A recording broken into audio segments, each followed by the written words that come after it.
लोग जो शायद अभी तक पहलगाम नहीं गए हैं, जियोपॉलिटिकली कैसा एरिया है सर वो? It's a nice, beautiful valley. Pahalgam is 100% part of your.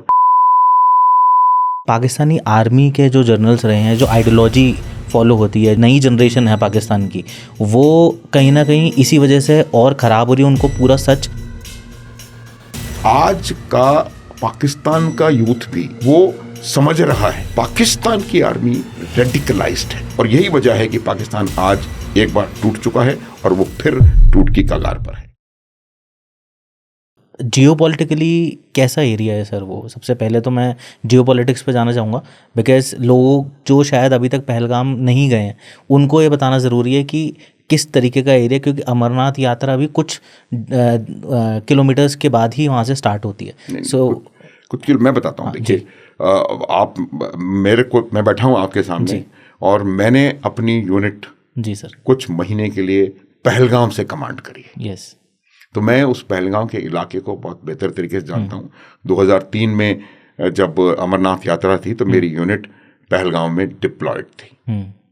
देखिए, कश्मीर जो हुआ है घाटी, वो एक घाटी है, वो कोई बड़े ऊंचे पर्वत ये वो ऐसा कुछ नहीं है। वो एक it's a nice beautiful valley. और जहाँ तक जियोपॉलिटिक्स का सवाल है, जियोपॉलिटिक्स में सोचता हूँ कि कश्मीर की जियोपॉलिटिक्स जो है वो इंडिया की जियोपॉलिटिक्स से अलग नहीं है। जियोपॉलिटिक्स तो ठीक है, लेकिन मैं आपको ये बता रहा हूँ कि जो वहाँ के जो जिस प्रकार के मेडोज वहाँ पर हैं, जिस प्रकार की पहाड़ियाँ हैं, they are very very beautiful. और एक लीडर रिवर वहाँ है। तो अब उससे क्या होता है कि ये एक बहुत बड़ा टूरिस्ट सेंटर है। आप कश्मीर में कहीं भी जाइए, गुलमर्ग और पहलगाम, कोई भी टूर ऑपरेटर होगा, इन दो जगह, गुलमर्ग में भी उतना नहीं है, Pahalgam is 100% part of your tourist road map. पहली बात। दूसरी बात, जो अमरनाथ यात्रा है उसका बेस कैंप है। अमरनाथ के लिए यात्राएं दो रूट से होती हैं, एक बालटाल के रास्ते से जाती है, दूसरी पहलगाम के रास्ते से जाती है। पहलगाम से चंदनबाड़ी, शेषनाग होती भी वो यात्रा जाती है। तो बेस वहां पर लगता है। 2-3 महीने बाद यात्रा शुरू होने वाली है। तो ये तमाम चीजें देख करके, और उन्होंने यही प्रयास किया, क्योंकि आपको देखना पड़ेगा, कई लोगों ने कहा होगा कि कौन जिम्मेवार है। मैं आपको बताता हूं, इस कृत्य के लिए सिर्फ एक आदमी जिम्मेवार है, और उसका नाम है मौलाना असीम मुनीर, पाकिस्तानी सेना का अध्यक्ष। आपको इस प्रकार की चीजें देखनी पड़ेंगी कि पाकिस्तान में आर्मी क्या करती है। मैं आपको एक छोटा सी बात बताता हूं कि पिछले जब से हमारे इंडियन आर्मी के इंडियन चीफ्स और पाकिस्तान आर्मी के पाकिस्तानी चीफ्स होने शुरू हुए थे, 47, 48, 50 में हमारा हुआ, 48, 9 में, तो जो भी ईयर, उसके बाद से हमारे पास 32वां चीफ है ये। क्योंकि हर एक सेनाध्यक्ष आता है, अपना टेन्योर पूरा करता है, राष्ट्र के जो उनको डायरेक्शंस हैं उन डायरेक्शंस को आगे बढ़ाता है। It's a very important tool of diplomacy. Military tool is a very important arm of A Nations policies. तो उसको अपना आगे बढ़ाता है, और फिर बिना कुछ कहे वो अगला चीफ आ जाता है। पाकिस्तान में कुल 15 या 16 चीफ्स हुए, क्योंकि हर आदमी जो वहां आता है वो या तो 8-10 साल के लिए चीफ बना रहना चाहता है। आप सारे उठा के देख ले, कोई 6 साल, कोई 7 साल, कोई 5 साल, कोई 8 साल, और या वो मुशर्रफ की तरह या जियाउल हक की तरह या अयूब खान की तरह, ये सब वहां से सेना से उठे और प्रेसिडेंट, प्राइम मिनिस्टर, मतलब उनका कोई धर्म नहीं है वो। तो ये अंतर है पाकिस्तान की फौज में और हमारी फौज में। तो ये बहुत बड़ा मेरे हिसाब से एसेट है। और इस अटैक के लिए 101% अगर कोई व्यक्ति रिस्पॉन्सिबल है तो वो रेडिकल पाकिस्तानी आर्मी एस्टेब्लिशमेंट और असीम मुनीर इन पर्टिकुलर। क्योंकि असीम मुनीर का अपना एजेंडा है।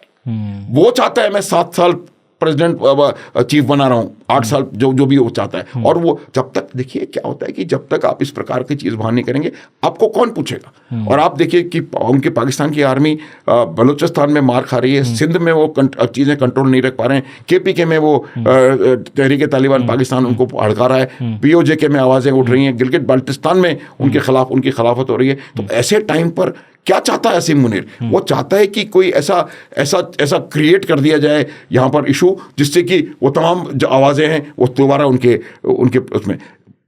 असीम Munir desperately wants this thing to escalate. And why escalate? Because उसी एस्केलेशन पर असीम मुनीर का भविष्य टिका हुआ है।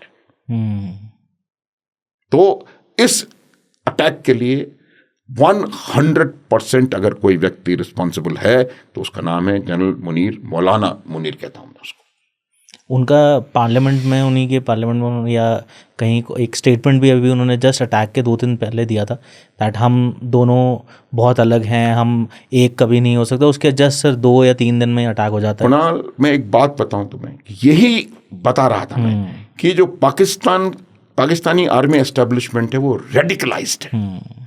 दूसरा क्या है कि पाकिस्तान आर्मी एस्टेब्लिशमेंट को इंडिया से हिसाब चुकाना है। और इंडिया से हिसाब क्या चुकाना है कि उन्होंने 48 में लड़ने की कोशिश की, हारे। 65 में लड़ने की कोशिश करी, हारे। 71 में तो टुकड़े हो गए, 93,000 लोगों ने सरेंडर कर दिया। इंडियन आर्मी का एक बंदा सरेंडर नहीं करता, मर जाते हैं। 93,000, आप समझ रहे हो, 93,000 ट्रेन्ड सोल्जर्स, और वो सरेंडर कर दिया। तो ये तमाम चीजें बैक ऑफ द माइंड हैं, और इस वजह से उनको भारत के साथ स्कोर सेट करना है। अब उनके पास तरीका क्या है? मिलिटरीली उन्होंने करके देख लिया, कहीं नहीं टिकते। ब्लीड इंडिया बाय 1000 कट्स वो कर रहे हैं, थोड़ा बहुत असर है, लेकिन वो भी खत्म हो गया। कश्मीर में टेररिज्म खत्म हो गया, खालिस्तान की समस्या खत्म हो गई, Punjab is back to normal, Kashmir is almost back to normal, north east of India में वो कुछ कर नहीं पा रहे। तो अब उनको लग रहा है कि इंडिया की फॉल्ट लाइन क्या हो सकती है। वक्फ की बात हो रही है, तो उनको लग रहा है कि यार जो हम 2 नेशन थ्योरी की बात करें और ये कहें कि भाई मुसलमान अलग है और तुम भारत के जो मुसलमान हैं वो एक अपना अलग देश मांगने का तो ये टारगेट कर रहे हैं। और यही मैं बता रहा हूं कि हमारे पॉलिटिशियंस को, हमारे लोगों को ये बात का यकीन करना पड़ेगा कि वो इस ट्रैप में ना फंसे। कांग्रेस के लीडर्स, कुछ मैं नाम नहीं लेना चाहता हूं, कांग्रेस के लीडर्स के जिस प्रकार के बयान आ रहे हैं, आज ऐसा टाइम है, आप देखिए राहुल गांधी का कितना मेजर्ड उनका रिएक्शन था, लेकिन फिर भी कुछ लोग हैं, कोई कुछ कहता है, कोई कुछ कहता है। तो मेरा ये मानना है कि जो हमारी पॉसिबल फॉल्ट लाइन है, जिसको कि पाकिस्तान एक्सप्लॉइट करने की कोशिश कर सकता है, उस फॉल्ट लाइन को प्लग करना हमारा काम बहुत जरूरी है। और ये जिस प्रकार की हरकतें हो रही हैं, कुछ दिन पहले एक और जगह बंगाल में ऐसी बात हुई थी कि सेलेक्टेड किलिंग्स हुई थी। तो ये मुझे लगता है कि ये इस प्रकार की चीज़ें अभी पूरी तरह से हम इससे निकल नहीं पाए हैं, और ये हो सकता है ऐसा और आपको आने वाले टाइम में देखने को मिले।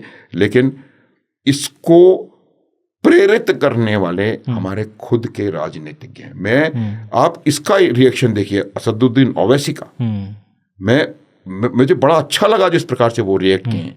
बहुत कम लोगों ने, डायरेक्ट कांग्रेस वालों ने, कई लोगों ने तो कहीं भी नहीं कहा कि इसमें पाकिस्तान, आप ओपनली बोलिए। उन्होंने कहा ओवैसी ने कि इसमें पाकिस्तान का हाथ है, ISI पाकिस्तान की पता नहीं क्या कोई शब्द उन्होंने इस्तेमाल किया। तो ये जब तक हमारे अंदर ये नहीं होगा कि हम सब एकजुट होकर के, कितने लीडरों ने कहा है, कई लोगों ने कि ये इसमें पाकिस्तान इन्वॉल्व है, जब तक आप इस बात को आइडेंटिफाई नहीं करोगे, जब तक आप इस बात को मानोगे नहीं कि एक आदमी जो इसके लिए रिस्पॉन्सिबल है वो असीम मुनीर है, इसमें कोई शक नहीं होना चाहिए। कभी भी आप इंडियन आर्मी के किसी भी जनरल से, आर्मी चीफ से ये नहीं सुनेंगे इस तरह की बातें वो करता है।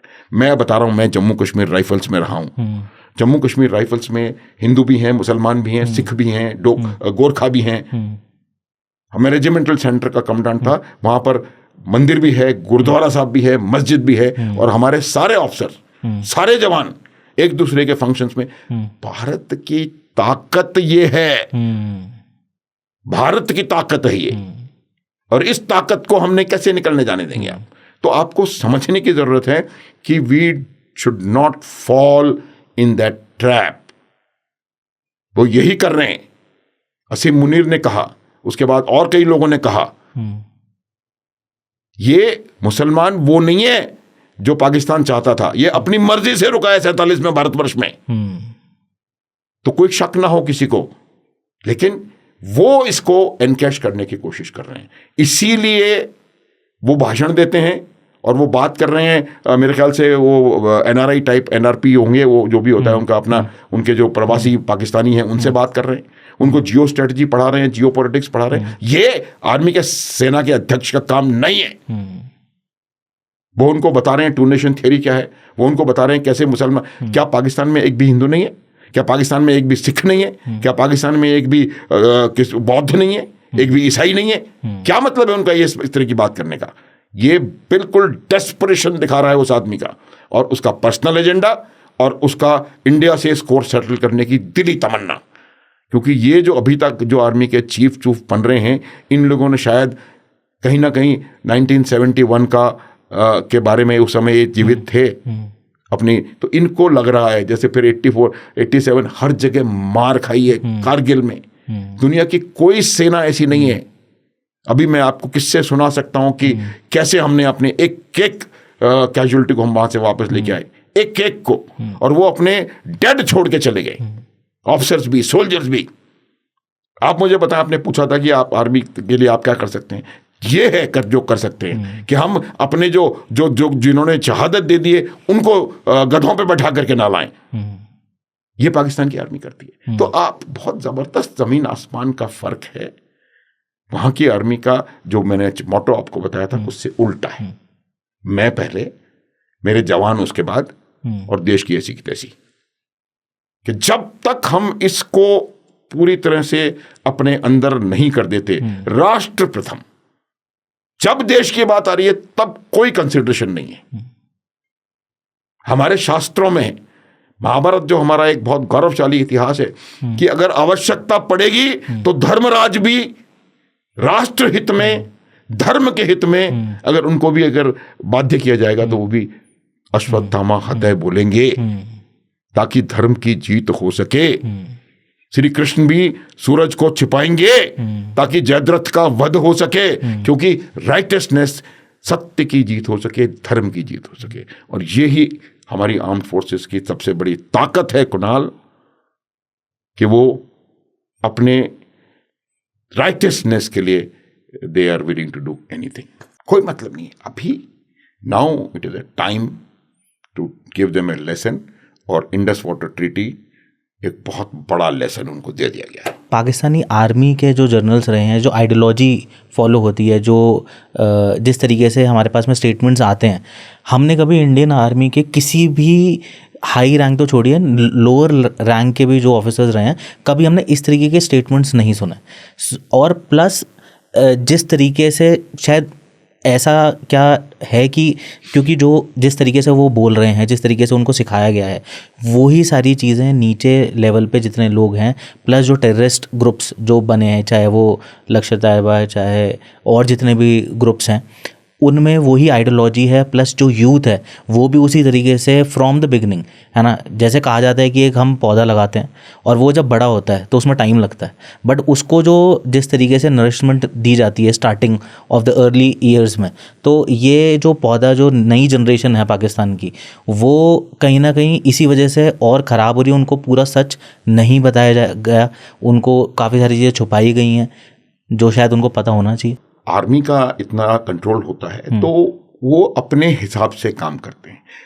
ये अभी तक इसलिए बहुत आसानी से संभव हो पा रहा था क्योंकि उस समय आपको एक्सेस नहीं था इंफॉर्मेशन के लिए, आपको एक्सेस नहीं था कि किस प्रकार से पूरी दुनिया में काम चल रहा है, किस प्रकार से बाकी आज का पाकिस्तान का यूथ भी वो समझ रहा है, उसको पता पड़ रहा है। इसीलिए पाकिस्तान की सेना के खिलाफ आवाज़ें उठ रही हैं। मैं आपका ध्यान आकर्षित करना चाहता हूँ, कुछ साल पहले जब पीटीआई का वहाँ पर एक प्रोसेशन निकल रहा था तो उन्होंने पाकिस्तान आर्मी के कोर कमांडर के घर पे हमला कर दिया। ये बात, कोर कमांडर तो बहुत बड़ी चीज़ होती है। किसी पाकिस्तानी आर्मी के छोटे से छोटे अदने से सिपाही के ऊपर कोई हमला करने की सोच नहीं सकता। तो ये जो बदलाव है ये आ रहा है। लेकिन फिर भी मैं कहूँगा कि पाकिस्तान की आर्मी की समस्या क्या है, क्योंकि पाकिस्तान की आर्मी एक रेडिकलाइज्ड आर्मी है। वो आर्मी, आर्म्ड फोर्सेस जो होती हैं वो आपने हमारी आर्मी की बात करी, हमारी आर्मी पूरी तरह से एपॉलिटिकल, नॉन रिलीजियस, बिल्कुल सही प्रकार से काम करने वाली थी। मैं अपनी रेजिमेंट के बारे में बताऊंगा जब भी वो प्रश्न आएगा। तो इस प्रकार से पाकिस्तान की आर्मी रेडिकलाइज्ड है, इस्लामिक रेडिकल जो उनका एजुकेशन इकोसिस्टम है उसमें अंदर तक भरा हुआ है। और इसी वजह से आप देखेंगे कि उनका आर्मी चीफ धर्म की बात करता है। और कभी आपने सोचा है कि कोई इंडियन आर्मी का जनरल या कोई भी आकर के और इंडियन डायस्पोरा को या प्रवासी भारतीयों को से बातचीत कर रहा है और उनको धर्म के बारे में बता रहा है, जियो पॉलिटिक्स बता रहा है, जियो स्ट्रेटजी बता रहा है? कभी संभव नहीं है, क्योंकि आर्मी का अपना एक काम है, एक बहुत इंपॉर्टेंट काम होता है आर्मी का। और आर्मी जो होती है वो देश का की फॉरेन पॉलिसी का एक लास्ट फाइनल हैंड होती है। वो अपना काम कर रहे हैं और वो अपना काम करते हैं और फिर अपने स्थान पर चले जाते हैं। उनका कोई इंटरफेरेंस ना पॉलिटिक्स में है, ना डिप्लोमेसी में है, ना किसी चीज में है। यही अंतर है और यही वजह है कि पाकिस्तान आज एक बार टूट चुका है और वो फिर टूट की कगार पर है।